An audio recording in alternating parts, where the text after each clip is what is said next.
Las Vegas. Thanks for joining us again on Realty Check, your local Las Vegas real estate news show. I'm Trish Williams. And I'm Tiana Carroll, and we are here to talk about everything Las Vegas real estate. And we have some interesting topics today, right? Yes. Everything. And we have a great guest. We do. We have a great guest to bring in those exact topics all around the news around real estate. It's talking about interest rates and the feds and how they're affecting home buying. So it only made sense that we brought in a lender, Michele Beslow from Fairway Independent Mortgage. Thanks for having me.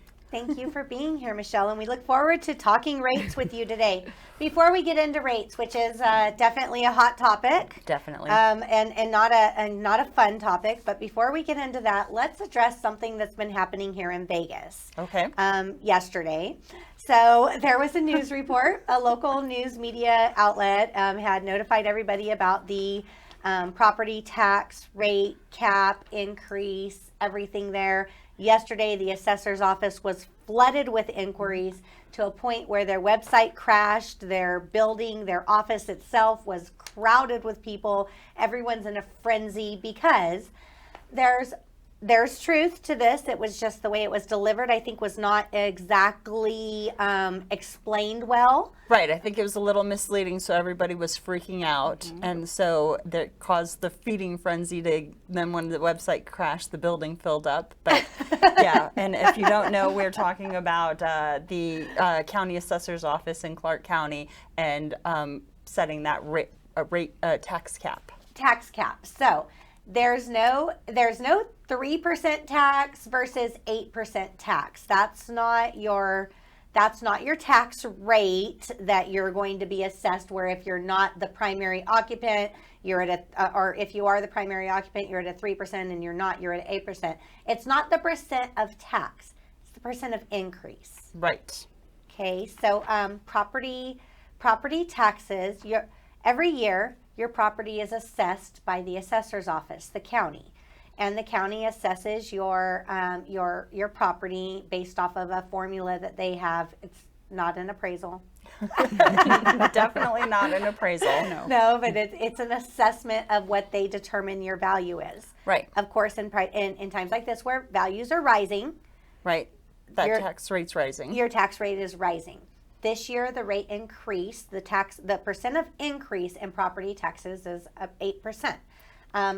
Maybe there's other, different parts of the district that are lower than 8%. I'm not sure, but 8% seems to be the max increase this year. Right.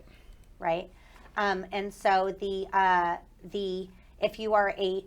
it is your primary residence, your owner occupant, there's a form that you can fill out to apply for a cap to that.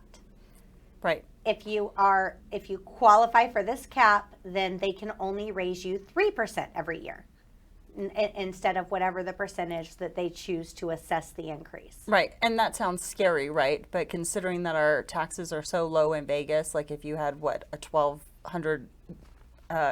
$1,200 annual tax rate, if it was raised 8%, it would just be a very minimal amount. Yeah, it's like $105 or something like that. But you can fill out this form. You can get the tax cap put on to where it's a 3%, and then you're like $60, $70 a year. Yeah, so they can't raise it more than 3% a year if you qualify for the exemption. To qualify for the exemption, it has to be your primary residence. I guess I was a little misled because I thought it was automatic when you purchased your home as a primary residence that the exemption's already in place as long as that's what's showing owner occupant on your tax records. Well, historically, I think it was, but then there's changes, and so now you need to fill out this form. Yeah, so now they automatically put everybody at whatever the increase is unless you fill out the form and say I qualify for different. So that is, if you don't know, if you have the cap or you don't have the cap, just fill out the form. We have the form. Right. You can go to the Clark County Assessor's Office, and then we have that on VegasRealtyCheck.com. That's going to be posted today. Just click on the link. That'll take you there. You can go to the Assessor's Office, see how this affects your property, and then fill out the paperwork if you need to. But do it today. Yep, I have the form on my phone. Tiana has it. We all have it available. You can contact any of us. Text it right to you if you need it. Right. If you're unsure, fill out the form. Takes a minute. It has an email address there. You just email the form out to them, and if it's not right, it will get right. And after tomorrow or after today, if you don't have your form in place or filled out, that doesn't mean that you can never qualify for that 3% cap again. It just means that this tax season, right, this fiscal tax year or whatever, it will not be in place, but it will be the following year. So it's not, the sky isn't falling. the sky is not falling. It's not detrimental. The county assessor's It felt like it website yesterday. was falling yesterday. It crashed, but the Their- sky's still in place. Their website is definitely fell. They've fallen. They have fallen and they did not get up. No, they did not. They were under attack yesterday for sure. Funny. So I hope that helps. You know, no one wants to pay more than they need to, and sometimes, some cases, unfortunately, some people that I had checked on yesterday, they've been paying more than they need to for a few years. It wasn't just, it's not just this year. It's like, Right. you've been paying this every year, and it never, it wasn't, I guess, big enough for anyone to ever notice until someone told them about it. So. Right. They shed some light on it and all of a sudden they're like, oh no. Yeah, yeah. And I've done posts about this in June. I had a scheduled Facebook post I was running for a while that would come out every June that says, hey, check your records, see if you qualify for your tax cap or whatever. No one would ever respond to it. No one paid attention to it. So I was like, I guess people don't care about that. It's not a big deal. But They don't care about it until the news starts flaming, Yes. or And then fanning the everybody flames. panics. Right? yeah, so now it's a big deal because before it's like one or two people would say, hey, check mine, and we Yeah. do it, fix it. All right, people, you get it. Go to the assessor's office, see if you qualify for the tax cap. We're moving on. We've Yeah. got lots of stuff to talk about today. So let's talk about interest rates. Yes, interest rates. Everyone is a little hurt, shocked when they're coming to me and applying for a home and finding out the rates are not 2 and 3 like they have been for the past couple of years. So where does that leave you, and is it still a good time to buy? It's always going to be a good time to buy. Interest rates are set, and as we know, we have inflation that is driving the interest rates up because the government is trying to curb it, and that's the best way for them to, the biggest tool they're using right now, trying to curb slow spending of the homes, because the home, as you know, the values have increased so much that people just can't afford the homes, and they're trying to slow the market down. And in doing that, it also affects you as buying a house. Like if you wanted to buy a house last year for $400,000, that same house is going to cost you $400 to $500 more per month with your budget, which means you're going to be looking at cheaper houses. So you still have the ability, and it's still a great time to buy. Our rates are still historically low. I'm sure all of you have spoken with older family members to find out they paid double digits. Houses still sold. People still need housing. So it's still a really good time to buy. If you want a specific rate quote, my information is on the screen. You can reach out to me at any time, and I'd love to give you a rate quote. Everyone's situation is different. Right. So rates do change daily, right? Oh, during the day, Several several times. times. Like the stock times. market. And Yes. that's something that I think a lot of people don't really understand. When they apply for a mortgage, they'll get a quote when they get their pre-approval, Right. but that doesn't necessarily mean that's going to No. be your rate the day that you go into contract, because No, and that can fluctuate. I'll pre-approve someone, and they'll come back 30 days later. Oh, I'm sorry. Let's rerun the numbers. The rates have increased. Let's go ahead and see what it looks like now. So it definitely is something you have to stay on top of and keep in contact. And when you're ready, go over the numbers before we move forward. Yeah. Yeah. And we all know you're not buying a house without money. So most of us will need the lender to make that happen. And at the beginning of the year, when the Fed said, "Oh, we're going to be raising these interest rates and everything," there was kind of a panic, sort of like in the beginning of the pandemic when they dropped the interest rates down to 0. Right. I'm sure you probably had all sorts of people thinking that was the mortgage rate. Yes. But it's not the mortgage No. rate. So that 0 that the federal funds rate was set at is actually a rate for short-term loans. Mortgage rates are based on long-term, and they're based on bonds. So it's very different. So interest rates, again, fluctuate throughout the day. We have price changes throughout the day. The rate that I give you at 8 a.m., you call me after 12 and you want to go ahead and lock it in, it may be the same, it may not. Right. And so that's exactly what's happened. So when they dropped interest rates down to 0, the Feds were buying up all the bonds, right? And then at the beginning of this year, they said, hey, we're going to clear our bottom line. We're going to get rid of some of these bonds. That's what's changing the interest rate and how things are going up. And like you said, what you could afford last year at a 3% interest rate is now like $500 a month more this year. So it changes your buying power. So instead of looking at 400 range, maybe you're dropping down to like 375. Right. So, Yeah. Yeah. So when you hear the Fed met today and the Fed raised the rates today, that doesn't necessarily affect directly, immediately, mortgage rates. We already know because they've already talked about it and say, we're going to raise the rates, we're going to raise the rates. We've kind of already built it in. Now, there might be shock that day and the market rate might react and the rate does go up short term, but it usually does calm down. So a couple of weeks ago, we were at 6. We're now, coming back down in the 5s, so it's still a great market to buy. Oh, that's wonderful news. And this is one thing that I think is it kind of the environment of where we're at right now is chaos and frenzy, right? When people see, they're like, oh no, this is happening. Everyone's freaking out. Yes. So inventory, we forgot to open today with inventory, so let's get into that. Assessors. We're crashing over here too, people. It's fine. That's all right. So inventory right now is at 5385 in single-family residences across the city. That is a direct result of people panicking because of the rising rates that they're not going to be able to sell, so everyone's trying to sell. And when I talk to panic sellers right now, I mean, one of the things I'm telling them is, yes, the market is shifting. This is true. You have to be realistic. You have to price right.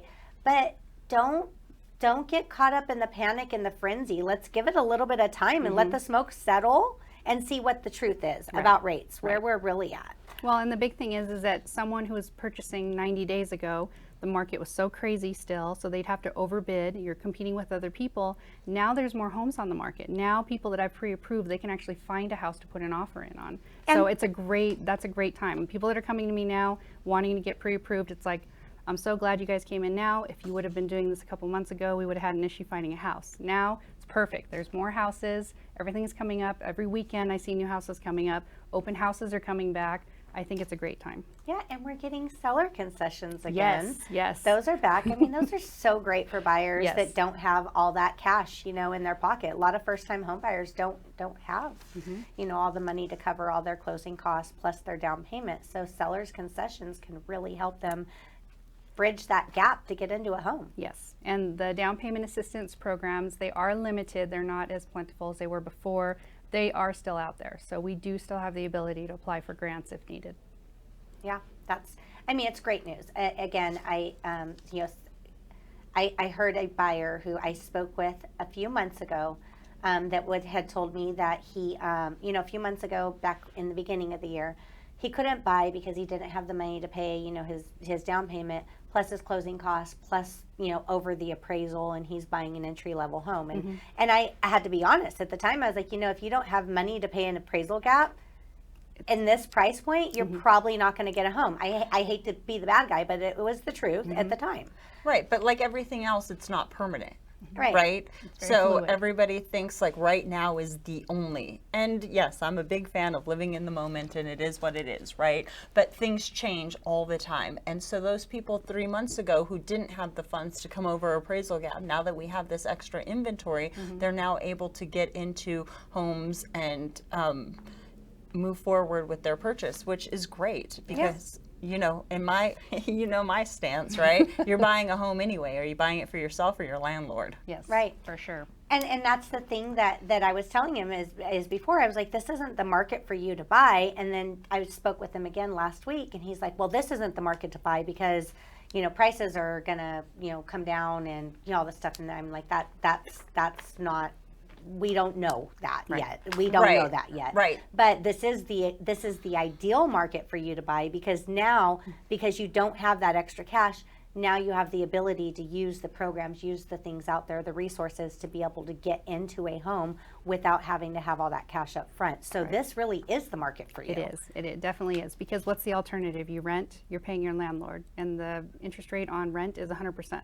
That rent's going nowhere. So you buy the home, you get into it, you start to appreciate, the equity starts to build, and look where you are. I mean, I have an example that I gave you. Someone who had purchased in 2015, everyone had told him, market's going to crash, market's going to crash. And in October That's of so cute. 2015, and we went over all these. We went over all these housing. You both printed it. I love you guys. We went over these headlines that were showing it, and I pulled them up, every single one of them. October 2015, housing today, a bubble larger than 2006. Wow. We saw 5.1 appreciation, 5.1% appreciation. In 16, we're in a housing bubble, another 5.4. In 17, home ownership doesn't build wealth, a study finds. We had 6.1% appreciation. In 18, it's better to rent than buy in today's housing market. We saw 4.1%.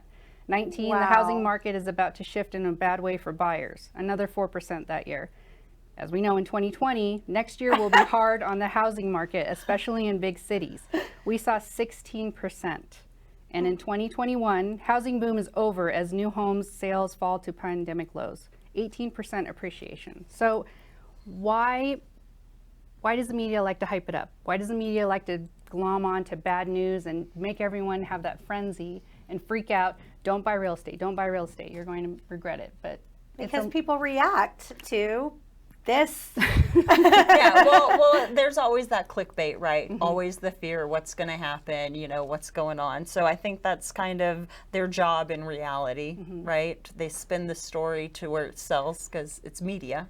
Yeah, there was a point in time where I used to think when I was little, that's like the facts, that's the truth. That's guy's where telling you it to you. find the real information, right? Like it's not, it's crazy. It is crazy. Oh, that's so cute that you thought that. Well, I think the realization is don't listen to the news. Don't listen to the media.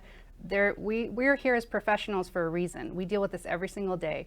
A realtor is going to be able to tell you exactly what the market's doing, what it has done, and they'll give you real numbers. You talk to a mortgage professional, they can give you interest rates, scenarios, how much it's going to cost, how long you're going to be in the home. There's so many determining factors. Don't go by what you're finding on the internet, and don't just go off of what's on the news. And the thing is, you do have to have a conversation to find out where you stand, because you can't throw a broad blanket over it, because every person, every situation, their finances are all different. Yes, So very true. They need to talk to somebody and at least know where they stand. Maybe you can't buy. Maybe you can't buy now. Maybe it's something that's going to happen, whether you need to work on credit or eliminate debt or whatever. But at least getting on a path so you know where you're headed seems to be the smartest thing, in my opinion, always. Yes. Yeah, and the truth is, you don't know.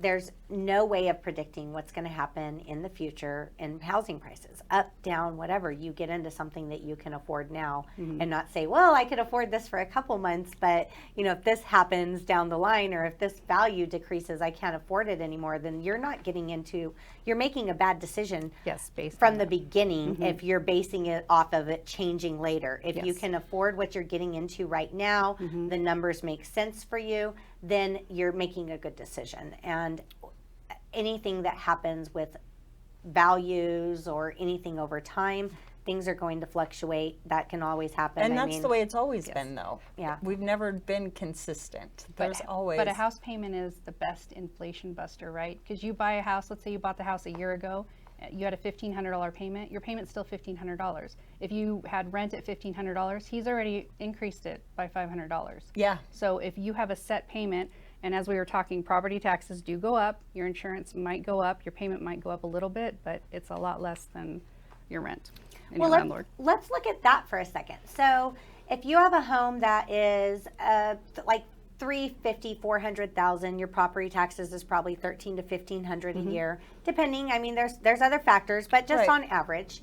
And then everyone's panicking yesterday over this 8% increase in property taxes. We're talking $104 a year, approximately, right? Maybe 110, whatever. Don't check my math, but it's approximate, right? Yes. So $110 a year. The sky's falling. The assessor's office crashes. Like everything. People are lined up out the door. Yeah, like madness. There's complete chaos. And then it's like, look at these renters, $400 a month increase. Yes. And no one's flooding offices over that. Yes. Like homeowners have so much more security. Rather be in a homeowner's shoes than a renter's shoes any day. Yes. Well, absolutely, because not only do you have more control over it because you have your mortgage payment, it is what it is, but your home is building equity. You have the ability, you have tappable equity to get in. Once you get past that 20%, for that money to make money, right? Yes. Like people who have equity in their home right now. Okay, so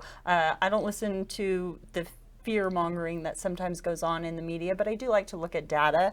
And Black Knight came out with a bunch of numbers this week, and it was all over every news outlet and every news story on how it's so different between 2007 and 10's economic forecast to what we have now. And you know, they were saying just how much more equity that we have, how credit scores are higher now, how there's such a decrease in the adjustable mortgage rate. There was something like 13 million back in that time frame versus now, which is like 2 million. So everything is a lot different there. So I like to look at those numbers, but there's other things. Once you have a home, it opens up a whole other avenue for you to make money in other ways. Like we were talking the other day about that DSCR loan. Yes. Can we talk about that here? Okay, cool. So there's a new investment. It's not new. It's not new. It's kind of aggressive, Yes, and I love it, It is though, a by little the way. aggressive, and the program is great because I have people call me all the time. I want to either convert my house into a rental, or I want to just straight out buy another investment property. I want to make have my equity in my property work for me. How can I do that? So this particular program in the past, or even right now, if you wanted to apply for purchasing an investment property, and you would have to go through all of the typical things that I usually ask for, all your tax returns, all your financials, all of your bank statements. I have to verify what your personal situation is in addition to the investment property that you're purchasing. But this program takes all of that out. All it cares about is, are you going to be able to rent the property out enough to cover the mortgage payment? That's the only calculation it looks at. It doesn't care how many houses you own, doesn't care what your tax returns say, it doesn't care if you have a loss on your business. You don't even have to be employed. You really don't even have to be employed. All it's looking at is your credit score. You require at least a 25% down payment, and as long as the rental comps come back from the appraiser and it covers the mortgage payment, then you're good to go. Right, and that 25% down payment can be pulled out of a HELOC. You can Out of your have, house. if you have your if you have tappable income, tappable equity, tongue-tied. If you have tappable equity in your house, you can pull money out of the house you have existing, purchase a house through this program, Yes. as long as it covers the rent, and then that property is now working for you as well because somebody else is paying that mortgage. Exactly. Yep. Definitely a great way to build your investment portfolio in real estate. Right, and that's what you want. You want your money to continually work for you. So step A, get into a house. When's the best time to buy? Right, well, yesterday, but now, because this is going to be the best time to buy over the next 5 years. Yes. Right, so we might have market corrections. We're seeing a little bit, but in even the slowing down of reductions, the price reductions in our valley last week versus this week are just minimal compared to any significant changes that we've seen. This week we only had 1,258 price reductions, and what was last week, like 1,249 something? Yeah. Well, Yeah, that pretty similar. We were very close this week to what we were last week in price reductions. yeah, it was 1,249 last week, and this week it's 1,258. Yeah. So pretty similar. We're not seeing that jump week over week over week in the same capacity that we're seeing the numbers of houses come on the market. So you get into the property, you start building that equity. Once you have that equity, then you can use it. I mean, you can use it for whatever you want. You get a HELOC and put in a pool or send your kids to college or whatever. But a smart thing to do is to get into an investor-based program. And I kind of like these programs like the DSCR simply because it's local investors. They're not corporate investors. And it gives everybody the opportunity to enter and build that personal wealth.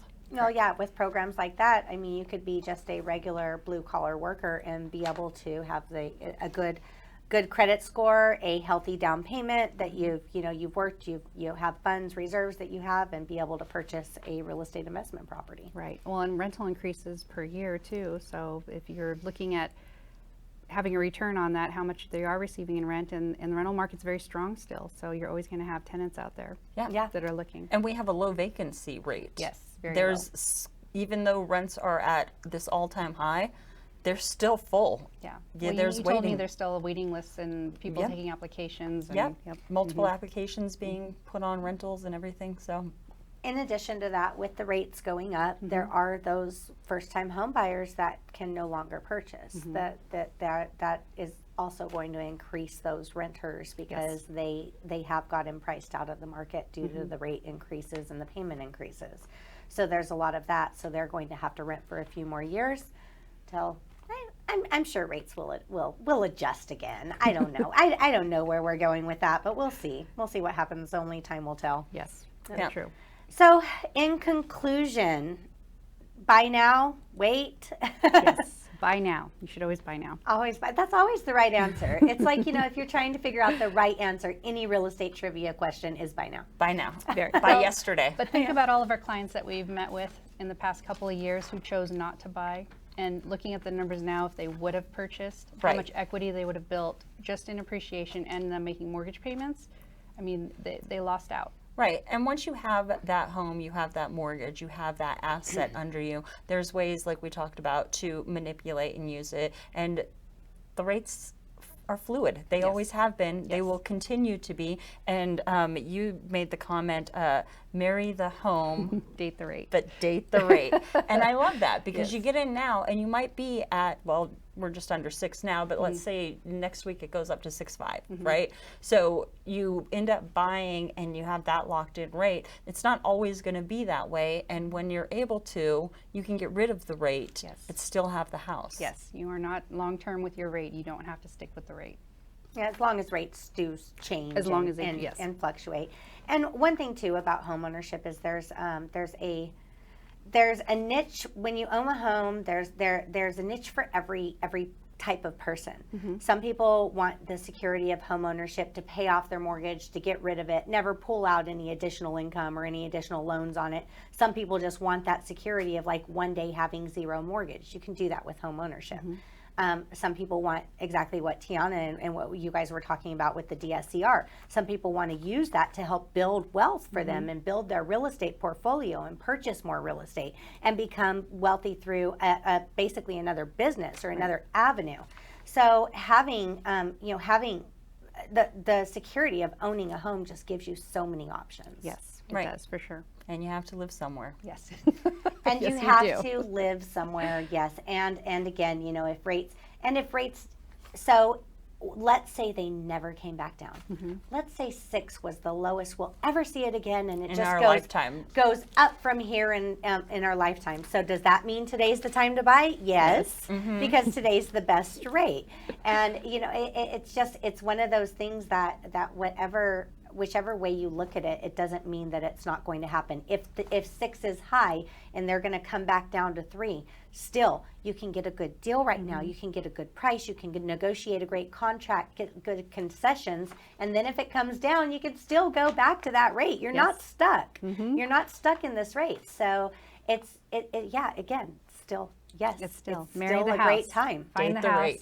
Just marry the house. Yeah. Marry the house, marry the mortgage, date the rate. Yeah, absolutely. And then you could hit the lottery and just pay it all That off. paid all off. Which statistically that seems viable, right? Sign me up. Come on, Powerball. Sign me up for that one. Yeah. So thank you so much for bringing on this knowledge. Do you have any things to add on to this when we? No, I can't say it enough. If you have questions, reach out to someone. Reach out to one of us. We have the knowledge. We can answer the questions. You're not bothering us. No question is stupid. So. All right, Michele. So how can our listeners go ahead and get a hold of you? They can reach out to me. My number is listed on the screen, as well as my email address. I am local. I'm here off of Fort Apache and Russell. We have an awesome coffee bar. Come by, have coffee with me. Conversation. Yeah, have the conversation. Know where you stand and get on the right path. Yep. Absolutely. And if you guys are looking to get a hold of us and you need want some answers on real estate or how to get started or buying, selling, anything, Tiana and I are always available. You can reach me at 702-308-2878. And I'm at 702-379-9948. You can message us here on the show. Listener questions. We haven't got any for a little bit, but we do. Hello, listeners. Are you out there? Yeah. Where are the questions? Yeah, Vegas Realty Check at gmail.com. It's just a basic Gmail address. It's just for listeners' questions. We're not getting any other emails there, but listener questions. So if you have any questions, send them in there. We can, again, if you need help or you need this form for this tax thing. It's going to be posted on our Facebook page, or you can reach out to any of us directly for the link to the form. Have a wonderful day. We look forward to seeing you guys again next week on Realty Check. And Yep, make sure you like, share, and subscribe, and come back and check us out for everything that is happening in our local market. yes, tell your friends. Have a wonderful day. Thanks, guys. Thank you.